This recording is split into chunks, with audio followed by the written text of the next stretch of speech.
Brett, the opening lines that we got on Wednesday that kind of shook the sports world a little bit is we already have some opening lines for week one of the NFL season. Now, we have all 16 games, Brett. I'm not making a pick out all the way in May, are you? no, no, I'm not gonna make a pick, but obviously there were some games that caught my eye. I think the one that caught everyone's eye, Higgins, Packers versus Saints. Saints currently -1, so they're a 1 point favorite, but that is a line, Higgins. That there could be a lot of movement depending on what happens over the next few months. Who's going to be the starting quarterback for the Packers? Who's going to be the starting quarterback for the Saints? So It's a lot up in the that air there. that is quite an aggressive early line, and I get it. The sports books want to draw in as much user interaction as possible, so the schedule was released. Let's put a line out, and I think -1 is honestly pretty fair, Higgins, because who knows who is playing quarterback on either side in that game? I think most of these lines are very fair considering none of them are larger than a touchdown this far out, obviously. I think that would be insane to put above a 7 point spread. But we do have something that's a 6.5 point spread, like the Rams hosting the Bears in week one. What caught my eye, Brett, is how heavily favored the books made the home teams throughout this slate. 11 of the 16 games have the home team being favored.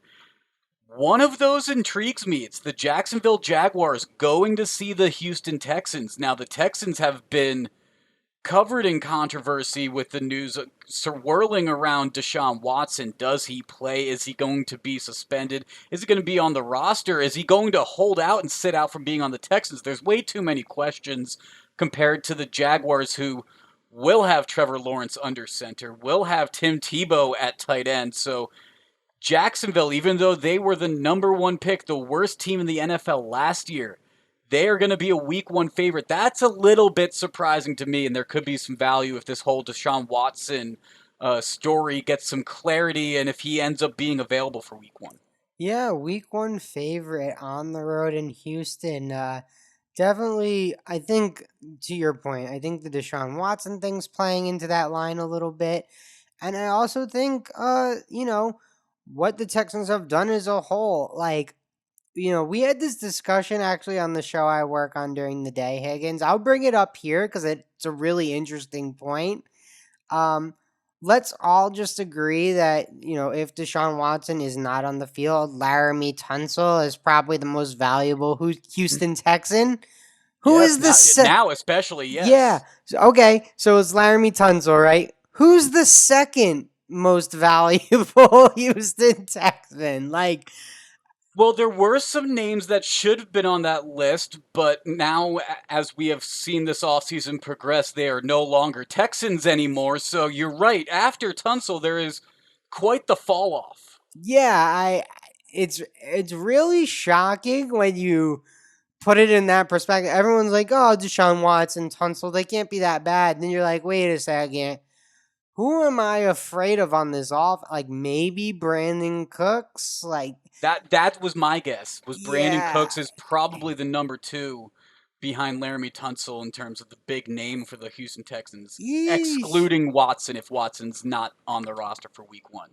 yeesh, yeesh." But Brett, But Brett, let's go back to that Bears Rams game I brought up real quickly because the Rams 6.5 point favorites. I know they're at home, but they have a new quarterback with Matthew Stafford, who, although he was a gunslinger in Detroit, and Detroit's had its own mess of problems, Stafford was in Detroit for a lot of those problems and at least should take some accountability for it. You have the unknown factor of the Justin Fields story with the Chicago Bears. Is there a week one road win for the Chicago Bears with Justin Fields? I don't know, but nearly at a full touchdown, the largest spread that we see on these opening lines. That's surprising for me with the two teams with quarterback questions that we haven't seen them on the field with those teams yet. Yeah, I kind of I don't even know really what I think is going to happen in that game. I like to believe Justin Fields is going to be out there, but throwing him against that defense with Ramsey and Donald and Brockers, It's a very good point. I mean, that's a really good defense, Higgins, for your first NFL game to go up against. So I, I would lean Rams on that, and I think that's part of the reason the spread's so big is because the Rams defense, maybe not be the most solid all 17 weeks. They have some true difference makers on that side of the ball, and that's enough to kind of scare me away from the Bears week one. That's not to say I don't believe in Justin Fields and his long term career in the NFL.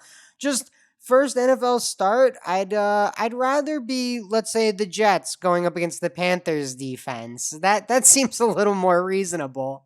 And there is Andy Dalton, who was signed to a decently sized contract by the Bears in the offseason. So maybe there isn't going to be that rush to get Justin Fields out in week one, especially against a defense as strong as the Rams, like you said. Last thing about the NFL, Brett, before we get into our picks, though. Your Jets and the Panthers, we get to see Darnold face off against his old team right out the gate in week one. It's a little bit of an interesting story, isn't it?